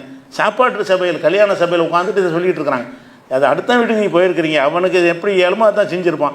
அங்கே உட்காந்து சாப்பாட்டை குறை சொல்கிறதுங்கிற வழக்கம் இருக்குது, அது நிறைய பேர் இருக்குது. கல்யாண விருந்தில் குறை சொல்லுவாங்க. என்ன ஒருத்தன் எந்த சாப்பாட்டில் நெய் கூடங்கிறானோ அதே சாப்பாட்டு நெய் கம்மியுமா, ஒருத்தன் ஒரே சாப்பாட்டுக்கு இவன் கூடமாவும் கம்மியுமா. அப்போ ஒவ்வொருத்தன் நாக்கு ஒரு மாதிரியாக இருக்கும், அம்புட்டு பேருக்கும் செஞ்ச மாதிரி செய்ய முடியுமா, எல்லா நாக்குக்கும் தகுந்த மாதிரி தயாரிக்க முடியாது. அப்போ சில மாதிரியாக தான் இருக்கும். நீங்கள் என்ன செய்யணும், சரி நமக்கு அதிகமாக தெரியாது பரவாயில்ல இருந்துட்டு போகுது, இன்னொரு வீட்டுக்கு வந்திருக்கிறோம், அவங்க நமக்கு அவங்க வீட்டில் இப்படி தான் செய்வாங்க போல இருக்குது அப்படின்னு சாப்பிட்டு வரணுமே தவிர பிறர் வீடுகளில் நீங்கள் சாப்பிட சென்றால் அதை குறை சொல்லவே கூடாது. நம்ம வீடுகளில் செஞ்சால் அது குறை சொல்லித்தான், குறை சொல்கிறது வந்து அது குறை சொல்கிறதுன்னு சொல்ல மாட்டாங்க யாருமே, அது திருத்தருன்னு சொல்லுவாங்க. நம்ம வீட்டுக்குள்ளே தப்பு நடந்தால் என்ன திருத்தரமில்ல, இப்படிலாம் செய்யாது அது மாதிரி செஞ்சுக்கிறங்கன்னு சொன்னால் சாப்பாட்டை ரசூலில் குறை சொல்லக்கூடாதுட்டாங்கன்னு இதை மனைவிமாரெலாம் கேடயமாக்கிக்கிட்டு அப்படி செஞ்சிடக்கூடாது. வழங்குதா, சாப்பாட்டை குறை சொல்லக்கூடாதுன்னு எதுக்கு தான் வேற ஆளுகள் நீ வந்து ஒழுங்காக செஞ்சால் தானே அவனுக்கு திருந்தணுமா இல்லையா, நல்ல சாப்பாடு சமைக்கலைன்னா சொல்லித்தானே காட்டணும். அதனால் சாப்பாட்டை குறை சொல்லக்கூடாது என்பது வந்து இருக்கிறது. ஆனால் பிடிக்காத உணவுகளை வந்து சாப்பிடாமல் வந்துடணும். இந்த உடம்பு சாப்பிடலன்னா என்ன செய்யலை, ரசூலில் கையை எடுத்துக்கிட்டாங்களே தவிர இதெல்லாம் மனுஷன் சாப்பிடுவானா அப்படின்னு ரசூலில் கேட்கல. அவங்க சாப்பிடலை, உடம்பு கொண்டாந்து வைக்கிறாங்க, அவங்க சாப்பிடல. ஒருத்தர் கேட்குறாரு இப்போ ஹராமலாம் இல்லைப்பா எனக்கு பிடிக்கல நீ சாப்பிடுங்க அப்படின்னு ரசூல்லா சொல்கிறாங்க. அதனால் பிடிக்காத உணவு தந்தால் கூட அதை சாப்பிட்ணுன்னு கட்டாயம் கிடையாது. விருந்துக்கு வந்துட்டோம் சாப்பிட்டு தான் ஆகணுன்னு கிடையாது. பிடிச்ச ஏதாவது அதை சாப்பிட்டுவாங்க. 10 விஷயம் வச்சுருப்பாங்க, 3 விஷயம் பிடிக்காமல் இருக்காது, அதை தொடாதீங்க. பிடிச்ச விஷயத்தை செய்யுங்க, சாப்பிட்டுவாங்க. எல்லாமே பிடிக்காத இருந்தால் கூட சாப்பிட்றோம் நடிச்சிட்டு வாங்களேன். ஒன்றுமே வச்சா நம்ம விரும்பாத சாப்பாடாக இருக்குது, இது மாதிரி சாப்பாடு நமக்கு இறங்கவே செய்யாதுன்னு இருந்தால் அங்கே காட்டினா முகச்சொலிப்பு தானே ஏற்படும். அப்போ என்ன செய்யணும், ரசூல்லா அவர் பிடிக்காமல் இருந்துட்டு பேசாமல் இருந்தாங்கல்ல, அந்த மாதிரி என்ன செய்யணும்னு கேட்டால் பிடிக்காத சாப்பாடு தந்தாங்கன்னு சொன்னால் அதை வந்து இந்த குறையை சொல்லாமல் அதை வந்து இப்போ நடிக்கிறது கூடும்ல, ஒரு நல்ல நோக்கத்துக்காக வேண்டி ஒரு நடிப்பு நம்ம விரும்பின மாதிரி நம்ம சாப்பிட்ற மாதிரி அதனால சாப்பிட்டு தான் இருக்கிறேன் அப்படிங்கிற மாதிரி ஒரு டைப்பாக சொல்லிட்டு வரணுமே தவிர அது மன வருத்தம் பண்ணிடக்கூடாது என்பது முக்கியமான விஷயம். அடுத்தது வந்து இதுதான் கல்யாண விருந்து. அதாவது அக்கீக்கான்னு ஒரு விருந்து இருக்குது. அதுக்கடுத்து என்ன இருக்குன்னா கல்யாணத்துக்குன்னு ஒரு இதெல்லாம் மார்க்க நிர்ணயித்த விருந்து. மற்ற ஃபங்க்ஷன்லாம் கிடையாது. மார்க்கத்தில் சொன்னது இவ்வளோ தான். அக்கீக்கான்னு ஒன்று இருக்கிறது. அடுத்தது வந்து கல்யாணத்துக்குன்னு ஒரு விருந்து இருக்குது. இது வந்து எல்லாருமே அதை செய்யணும், இதுக்கு சவாப்பு கிடைக்கும். மற்ற உணவுக்கெல்லாம் விரும்பினா செய்கிறது அவ்வளோதான். விருந்தினர் உபசரித்த நன்மை கிடைக்குமே தவிர இந்த ஒரு சுண்ணத்தான செயலுங்கிறதுக்குரிய நன்மை கிடைக்காது. அதே நேரத்தில் வந்து வீடு குடி போகிறோம்ல, ஒருத்தர் வீடு கட்டுறாரு. வீடு குடி போகிறதுக்காக வேண்டி ஒரு வீடு கட்டி குடி போகிற அன்னைக்கு என்ன செய்கிறாரு, மக்கள்லாம் கூப்பிட்டு சாப்பாடு கொடுப்பேன்னு நினைக்கிறார். இது கூடுமான்னா இது கூடும் என்பதற்கு ஹதீஸில் ஆதாரம் இருக்குது. எப்படி ஆதாரம் இருக்குன்னு நேரடியாக இல்லை, இதை விளங்குற அளவுக்கு ஒரு ஹதீஸ் இருக்குது. எப்படி இருக்குன்னு கேட்டால் ரசூல் ஸல்லல்லாஹு அலைஹி வஸல்லம் சொல்கிறாங்க. இது புகாரில் 7281வது ஹதீஸில் வருகிறது. ரசூல் ஸல்லல்லாஹு அலைஹி வஸல்லம் என்ன செய்கிறாங்கன்னா, ரசூலுல்லாஹ் வந்து தூங்கிக்கிட்டு இருக்கிறாங்க. அது தூங்கிக்கிட்டுனா தூக்கமும் விழுப்புமாக தூங்கிட்டு இருக்கிறாங்க. அரை தூக்கத்தில் தூங்குறாங்க. ஆனால் வந்து இது இந்த பேசுகிறதுலாம் சத்தம்லாம் கேட்குது, ஆனால் தூங்கிட்டு இருக்காங்க. அந்த மாதிரி நம்ம தூங்குவோம். அந்த மாதிரி ஒரு வகையில் தூங்கிட்டு இருக்கும் என்ன செய்கிறாங்கன்னா, சில மலக்குமார்கள் வர்றாங்க. வந்து என்ன செய்கிறாங்கன்னா ரசூலுல்லாஹை பற்றி அவங்களுக்குள்ளே பேசிக்கிறாங்க. அவங்களுக்கு விளங்குறதுக்காக பேசுகிறாங்க. ரசூலுல்லாஹுக்கு வந்து இந்த செய்தியை எத்தி வைக்கணும் என்பதற்காக வேண்டி மலக்குமார்கள் பேசுகிறாங்க. என்ன பேசுகிறாங்கன்னு கேட்டால், இன்னல் ஐன நாயிமத்தும், இவருடைய கண்கள் தான் தூங்குகிறது. ஒல் கல்பு யக்லான், உள்ளம் வெடித்திருக்கிறது. நபிமார்களுடைய கண்கள் உறங்க, கல்பு தூங்காதுன்ற ஒரு கருத்தையும் சொல்கிறாங்க. ரசூலுல்லாஹ் வழங்குற மாதிரி. அப்போ தூங்கிட்டு இருந்தால் கூட நம்ம பேசலாம், பேசுது அவங்களுக்கு விளங்கும், கல்பு வச்சு ஜீர்ணிச்சிக்கிறேன் அப்படின்னு பேசிட்டு என்ன செய்கிறாங்கன்னு கேட்டால் ஒரு விஷயத்தை சொல்கிறாங்க. என்ன சொல்கிறாங்கன்னு கேட்டால், இந்த இறை தூதரை அல்லாஹ் வந்து இவர் அனுப்பியிருக்கிறான். இந்த முகமதை, அதாவது ரசூலுல்லாஹ் தூங்கிக்கிட்டு இருக்கும்போது மலக்குமார்கள் வந்து ரசூலுல்லாஹுக்கு பற்றி பேசுகிறாங்க. எப்படி பேசுகிறாங்கன்னா, இவரை வந்து அல்லாஹ் வந்து தூதரை அனுப்பியிருக்கிறான். இவரை தூதரை அனுப்புனதுக்கு ஒரு அழகான உதாரணம் இருக்கிறது. என்ன உதாரணம் என்று கேட்டால், ஒரு மனிதன் என்ன செய்கிறான்னு கேட்டால், ஒரு வீட்டை கட்டுகிறான். ஒரு வீட்டை கட்டி என்ன செய்கிறான்னு கேட்டால், கட்டி முடித்தவுடனே ஒரு விருந்தை ஏற்பாடு செய்கிறான். விருந்தை ஏற்பாடு செஞ்சு அந்த விருந்துக்கு அழைக்கிற ஒரு அழைப்பாளரை அனுப்பிவிட்டு எல்லாத்தையும் விருந்து கூட்டிட்டு வாங்கன்னு சொல்கிறான். அவர் அழைப்பை ஏற்று யாரெல்லாம் விருந்துக்கு வந்தாங்களோ அவங்களுக்கு விருந்து கிடைக்கும். யார் அழைப்பை ஏற்றுக்கொள்ளலையோ அவங்களுக்கு விருந்து கிடைக்காது. இந்த மாதிரியான ஒரு தகுதியில் தான் இவர் இருக்கிறாரு. அல்லாஹ் வந்து இஸ்லாம்ங்கிற ஒரு மார்க்கம்ங்கிற ஒரு கட்டடத்தை கட்டி அதில் வருவதற்கு மக்கள் அழைக்கிறதுக்கு இவர் அனுப்புகிறான்.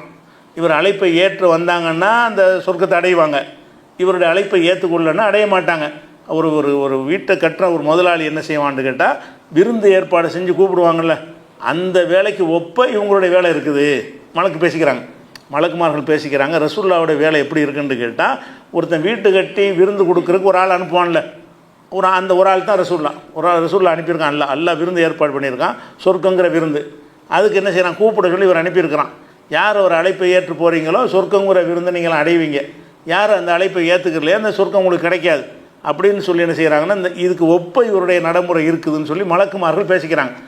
ரசூலுல்லாஹ் வந்து இதை கேட்டு ரசூலுல்லாஹ் தான் மக்களுக்கு சொல்கிறாங்க. மலக்குமார்கள் சொன்னது யாரும் கேட்டதில்லை. மலக்குமார்கள் ரசூலுல்லாஹ்வுக்கு விளங்குற மாதிரி சொல்கிறாங்க.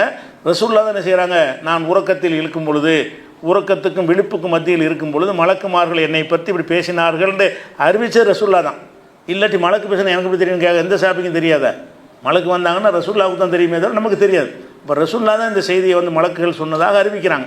அப்போ இதில் என்னென்னு கேட்டால், ரசூலுல்லாஹ்வுடைய இந்த பணியை எப்படி உதாரணம் காட்டுறாங்கன்னு கேட்டால், ஒரு மனிதன் வீடு கட்டுகிறான். வீடு கட்டுறதுக்குன்னு ஒரு விருந்தை ஏற்பாடு செய்கிறான். அதை சாப்பிட்றதுக்குன்னு ஒரு ஆள் அனுப்பி கூப்பிட விடுகிறானே, அந்த மாதிரி இவர் இருக்கிறாருன்னு சொன்னால், ஒரு ஹராமான ஒரு விஷயத்தை ரசூலுல்லாஹ்வுக்கு உதாரணம் காட்டுவாங்க? ஒரு நல்ல காரியத்தான உதாரணம் காட்டுவாங்க. இவருக்கு உதாரணம் காட்டும் பொழுது ஒரு ஒரு விருந்து ஏற்பாடு பண்ணி அழைக்கிற மாதிரி இவருடைய தன்மை இருக்குன்னு கேட்டால், அது ஒரு நல்ல செயலுக்கு தான் உதாரணம் காட்டுவாங்க. ஒரு கெட்ட செயல் உதாரணம் காட்ட மாட்டாங்க. ரசூலுல்லாஹ்வுடைய பணிக்கு உதாரணம் காட்டும்போது மார்க்கம் அனுமதித்த, மார்க்கம் அங்கீகரித்த ஒரு செயலுக்கு தான் உதாரணம் காட்டுவாங்க. அந்த மலக்குமார்கள் சொன்ன அந்த உதாரணத்தில் இருந்து நமக்கு என்ன வழங்குகிறது, ஒரு மனிதன் வீட்டை கட்டுகிறான், அது விருந்து ஏற்பாடு செய்கிறான், ஒரு ஆளை விட்டு அழைக்க செய்கிறான், அந்த மாதிரி தான் நபியுடைய பணி இருக்குதுன்னு சொன்னால், அதிலிருந்து நம்ம நேரடியாக இல்லாட்ட நம்ம மறைமுகமாக விளங்கலாம். வீடு கட்டினா விருந்து கொடுக்கலாம், வீடு கட்டினா என்ன செய்யலாம், விருந்து கொடுக்கலாம். அதுக்கு லிமிட்டு கிடையாது. ஏன்னா வீடு எல்லோரும் கட்ட மாட்டான். வீடு கட்டுறதுல வந்து இந்த கல்யாணத்தில் வர்ற மாதிரிலாம் போட்டிலாம் வராது. ஏன்னு கேட்டால் கல்யாணம் எல்லோரும் பண்ணக்கூடிய விஷயம். வீடு வசதிவன் தான் பண்ணுவான். அவர் பங்களா கட்டினதுனால குடிசையில் உட்காந்துக்கிற விருந்து கொடுக்க செய்வான், அவனை அது பாதிக்குவேன். நம்ம வீடு கட்டும்போது நம்ம கொடுப்போம்னு நினைப்பான். அதனால் வந்து என்ன செய்கிறாங்கன்னு கேட்டால் அந்த வீடு கட்டுறதுக்கு வந்து லிமிட்லாம் கிடையாது. நீங்கள் ஒரு பெரிய பங்களா கட்டுறீங்களா, பிரம்மாண்டமாக மக்களை எவ்வளோ தான் அழைங்க, அழைச்சி என்ன செய்யுங்க, ஒரு அழைப்பாளரை அனுப்பி எல்லாரையும் கூப்பிடுங்க, எல்லோரும் வாங்க விருந்துக்குன்னு அழைக்கிறாருன்னு சொல்லப்படுது. அதனால் வீடு குடி போகிறதுக்கு என்று என்ன செய்யலாம், விருந்து ஃபங்க்ஷன் எங்கள் வீட்டில் குடி போகிற காரணத்தினால் விருந்து ஏற்பாடு செஞ்சுருக்கிறோம், அனைவருந்து கலந்து கொள்ளுங்கன்னு பொது அழைப்பு கொடுக்கலாம், தனி அழைப்பு கொடுக்கலாம், எவ்வளோ இருக்குனாலும் கொடுக்கலாம். அதுக்கு ஒரு ஆடு 2 ஆடு அந்த கணக்கெலாம் கிடையாது. இது இப்படி செய்வது மார்க்கம் அனுமதித்த ஒரு விருந்து. யாருக்கெல்லாம் வீடு கட்ட வசதி தந்திருக்கிறான்னு அது செய்யலாம். இது எங்கே வருதுன்னா புகாரியில் இது வந்து 7281 ஹதீஸில் இருக்குது. இதிலிருந்து என்ன செய்யலான்னு கேட்டால் இந்த மாதிரி விருந்துகளும் உண்டு. வீடு கட்டினா விருந்து கொடுங்க. புதுசாக வீடு வாங்கினீங்கன்னா, வீடு கட்டினாலும் சரி அல்லது பழைய வீட்டை புதுசாக வாங்கி புதுப்பிப்பீங்க, கட்டினா தானே என்ன இருக்குது, உடைமையாகுதுல.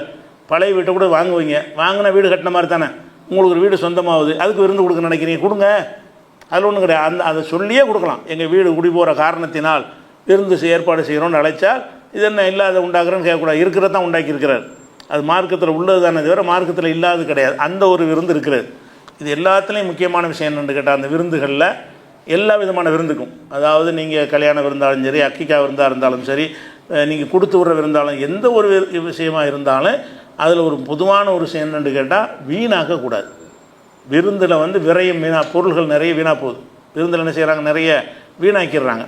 கல்யாண விருந்துலலாம் நீங்கள் பார்த்தீங்கன்னு சொன்னால் 100 பேருக்கு அழைச்சி 50 பேருடைய சாப்பாடு குப்பத்தட்டில் கிடக்கும். அவ்வளவுக்கு பொருளை வந்து விரயம் பண்ணக்கூடிய ஒரு காட்சியை பார்க்குறோம்.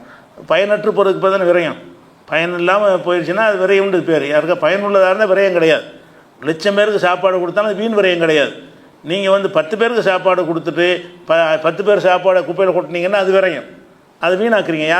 யாருக்கும் பயன் இல்லாமல் போகிறதுக்கு பேர் தான் விரயம்ங்கிறது. அது வீண் விரயம் இல்லாமல் விருந்து நடத்தக்கூடியவர்கள் வந்து என்ன செய்யணும், ஒவ்வொரு விருந்துலையும் நம்ம சமைக்கிறோம், இதில் எந்த ஒரு பைசா வீணாயிடக்கூடாது, யாருக்கு பத்தாமல் போயிடக்கூடாது, வீணாக போயிடக்கூடாது. அது வீணாக்குறது என்பது வந்து அல்லாஹ்வுக்கு பிடிக்காது. ஷைத்தானுடைய உடன்பிறப்புகள்ங்கிற அளவுக்கு அல்லாஹ் என்ன செய்யலாம், வீண் விரயம் பண்ணுறவங்கள அதில் வர்ணிக்கிறான். வீணாக்குறதுங்கிறது அல்லாஹ் ஒரு பாக்கியம் தந்திருக்கிறான், ஒரு நேமத்தை அல்லாஹ் உங்களுக்கு ரிஸ்க்கு தந்திருக்கிறான். ஒவ்வொரு பருக்கையும் அது வந்து அல்லாஹ்வுடைய பாக்கியம். அப்படி இருக்கக்கூடிய நேரத்தில் நம்ம பாட்டுக்கு என்ன செய்கிறது, பெரும் அளவிலான உணவை கொண்டு போய் குப்பையில் கொட்டுறது என்பது வந்து அந்த அல்லாஹ் கொடுத்த ரிஸ்க்குக்கு செய்யக்கூடிய ஒரு மரியாதை கிடையாது. அப்போ அல்லாஹ் என்ன செய்வான், இவனுக்கு ஏன் கொடுக்கணும்னு நினச்சி வேறு மாதிரி கொடுத்துட்டாலும் பாதிக்கப்பட்டுருவோம். அல்லாஹ் என்ன செய்கிறான், இவன் இந்த ரிஸ்க்குடைய முக்கியத்துவம் வழங்காமல் இருக்கிறான், வீணாக்கிட்டு இருக்கிறான் அப்படின்னு சொல்லி நம்மளை வறுமையில் கூட ஆக்கிடலாம். அல்லாஹ் கோவப்பட்டானே என்ன செய்வான், அப்படின்னு செய்வான்ல. இதில் அல்லாஹ் கோவப்பட்டான் என்று சொன்னால் மறுமையிலையும் கேள்வி கேட்பான், துன்யாவிலையும் கேட்டானா என்ன ஆகுறது, நமக்கு அதில் பார்த்து நம்ம போயிடுவோம். அதனால் வீண் விரயம் பண்ணால் பார்த்துக்கிறேன். அப்போ ரசூலுல்லாஹ் என்ன செய்கிறாங்கன்னு கேட்டால் பொதுவாக சொல்கிறாங்க, அதாவது 3 விஷயத்தை நான் வந்து உங்களுக்கு வெறுக்கிறேன். 3 விஷயம் இருக்குது, அதை செய்யவே செய்யாதீங்கிறாங்க ரசூல் ஸல்லல்லாஹு அலைஹி வஸல்லம். அது 3 விஷயம் என்ன, இது புகாரில் 1471 ஹதீஸ்லையும் 5975 ஹதீஸ்லையும் 6473 ஹதீஸ்லையும் 7292 ஹதீஸ்லையும் 2408 இவ்வளோ இடங்கள் 5 இடத்துல இந்த ஒரு ஹதீஸ் பதிவாக இருக்கிறது புகாரியில். என்ன பதிவாக இருக்குன்னு கேட்டால், இன்னல்லாஹ கரிஹலக்கும் சலாதன், அல்லாஹ் வந்து உங்களிடத்தில் 3 விஷயத்தை வெறுக்கிறான், 3 காரியத்தை செஞ்சே விடாதீங்க, அல்லாஹ்வுக்கு பிடிக்கவே பிடிக்காது. அது என்ன 3 விஷயம்னு கேட்டால், கீழ வக்கால், 1வது கீழ வக்கால், அவன் சொன்னால் இவன் சொன்னாங்கிறது, இது மட்டும் கூடாது. எந்த ஆத்தன்டிக்கு எந்த சுனிதா மாதிரி பரப்பி விட்றாங்கல்ல, அந்த மாதிரி பரப்பி விட்டுறக்கூடாது. எந்த ஒரு செய்தியாக இருந்தாலும் யார் சொன்னான், அவர் தான் சொன்னாரா, அது சரிதானான்னு ஆய்வு செய்ய சொல்லணுமே தவிர அவன் சொன்னால் இவன் சொன்னாங்கிற விஷயம் இருக்குது அல்லாஹ்வுக்கு பிடிக்காது. அவன்கிட்ட யாருன்னு தெரியாது, ஆமாம் அப்படி தான் சொல்லப்படுகிறது, அப்படி தான் கூறப்படுகிறன்னு என்ன வேணான்னு சொல்லிட்டு போயிடலாமே, வாய்க்கு வந்து சொல்லிட வேண்டியது, என்னப்பா ஆதாரம், அப்படி தான் கூறப்படுகிறது, இது ஒரு ஆதாரமா, கூறப்படுதுன்னு கூறினவன் யார்கிட்ட கூறினா அப்படின்லாம் தெரிஞ்சால் தான் அந்த அந்த கூற்றை நம்ம எடுத்து சொல்லணும். அப்போ யார் சொன்னான்னு தெரியாமல் எப்போ சொன்னான்னு தெரியாமல் நம்ம அப்படி சொல்லப்படுது இப்படி சொல்லப்படுதுன்னு பேசுவது அல்லாஹ்வுக்கு பிடிக்கவே பிடிக்காது. ஆனால் இந்த நவீன காலத்தில் இந்த வாட்ஸ்அப் யுகத்தில் இதுதான் வாட்ஸ்அப்பில் நடக்கிற வேலை இதான் நடக்குது. வாட்ஸ்அப்பில் நடக்கிற பஞ்சாயத்து என்னது, எதாக இருந்தாலும் ஃபார்வர்டு தான், நம்ம பட்டன் அமைக்குன்னா போயிடும், அவ்வளோதான். நம்ம பரப்புறமே எவன் சொன்னால் இது ஆதாரம் இருக்குதா, எவனோ நமக்கு அனுப்புகிறான். இப்போ எனக்கு இந்த சுனிதா அனுப்புனாளுக்கு நான் ரிப்ளை போட்டேன், பிபிசின்னு போட்டிருக்கல, பிபிசியுடைய லிங்க் எனக்கு அனுப்பி வைங்க, அப்போ யார் போட்டாலும் அவன் ரிப்ளை கொடுத்தோம், அப்போ வந்து விளங்குவாங்க, லிங்க்கோடு அனுப்பணுமோ தேடி பார்ப்பாங்க, அவங்களுக்கு கிடைக்காது, நாளைக்கு பரப்ப மாட்டாங்க. அப்போ எதுன்னு போட்டாலும் என்ன செய்கிறாங்கன்னா பரப்பிக்கிட்டே இருக்கிறாங்க. அந்த மாதிரி செய்யாமல் உங்களுக்கு ஆத்தன்டிக்காக இருக்கணும். யாரை பற்றின செய்தியாக இருந்தாலும் இன்னார் சொன்னார் இன்னாரிடம் சொன்னார் என்று ஆதாரம் இருந்தாலே தவிர எந்த செய்தியும் பரப்பக்கூடாது. இதில் வந்து இந்த நவீன காலத்தில் இந்த அல்லாஹ் வெறுக்கிற இந்த செயலை அதிக மக்கள் செய்கிறாங்க. வாட்ஸ்அப் வச்சுக்கிறவர்கள் செய்யாமல் இருக்கிறதில்ல. வாட்ஸ்அப் மூலமாக அல்லாஹ் வெறுக்கிற ஒரு காரியத்தை தினசரி நூற்றுக்கணக்கில் செய்கிறோம். வர்றதையெல்லாம் ஃபார்வர்ட், வர்றதெல்லாம் அது என்ன செய்தி, எவனோ அனுப்புனா நீ அனுப்புகிற, எவனோ உனக்கு அனுப்பிட்டானே நீ அடுத்த ஆளுக்கு அனுப்புகிற, அது சரிதானான்னு தெரிஞ்சானே அடுத்த ஆளுக்கு கொடுக்கணும். எவனோ விஷத்தை தந்துட்டான் நீ அடுத்த ஆளுக்கு விஷத்தை கொடுத்துருவியா? அவன் தான் அனுப்புனான்னு சொல்ல முடியுமா? நீ ஏன் கொடுத்த விஷத்ததுக்குப்பா நீ சப்ளை பண்ணுற, நீ விஷமான தண்ணி விட்டுற வேண்டியதானே, அவன் விஷத்தை அனுப்பி தொலைகிறான், நான் எதுக்கு அது இன்னொரு ஆளுக்கு நான் கொடுக்கணும்? அப்படிப்பட்ட விஷம்தான் இன்றைக்கி உள்ள இந்த செய்திகள் பரவுறது பூராமல் அம்புட்டு விஷமாக இருக்குது. வாட்ஸ்அப் நீங்கள் இப்போ எடுத்து பார்த்து உங்களுக்கு வந்த செய்திகளை எடுத்து பாருங்கள், நீங்கள் அனுப்பின செய்திகளை எடுத்து பாருங்கள், எதுக்காச்சும் ஆதாரம் இருக்கான்னு பாருங்கள். ஒரு ஆதாரம் இருக்காது. மத்திய அரசு அறிவிப்புன்னு ஒரு இமேஜ் மாதிரி போட்டு விட்ருவாங்க. எங்கே அறிவிப்பு, எதில் அறிவித்தாங்க, எந்த பேப்பரில் வந்திருக்குது, எந்த டிவியில் சொன்னாங்க, அது எப்போ அப்படின்லாம் ஏதாவது சொல்லணுமா இல்லையா? ஒன்றுமே இருக்காது. அப்போ ஒன்றாவது விஷயம் என்னென்னு கேட்டால், இந்த அவன் சொன்னா இவன் சொன்னாங்கிற விஷயம். மீதி 2 விஷயம் இருக்குது. அதில் வீண் முறையெல்லாம் வருது. அது இன்ஷா அல்லாஹ் நாளைக்கு பார்ப்போம். இந்த ஹதீஸை தூக்கத்திலிருந்து இன்ஷா அல்லாஹ் நாளைக்கு பார்ப்போம். அஸ்ஸலாமு அலைக்கும்.